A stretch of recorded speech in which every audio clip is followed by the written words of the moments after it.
Ika-28 ng Nobyembre, taong 1520.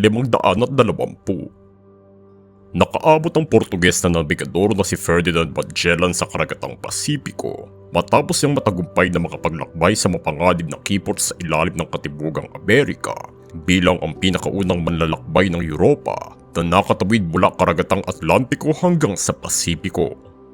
Naglayag siya mula sa Espanya isang taon nang nakararaan upang hanapin ang kapuluang Maluku ng Indonesia, dala ang 5 barko at halos 300 mga tauhan, kung saan dumaan siya mula sa kanlurang Africa, Brazil at sa mga pampang ng Timog Amerika.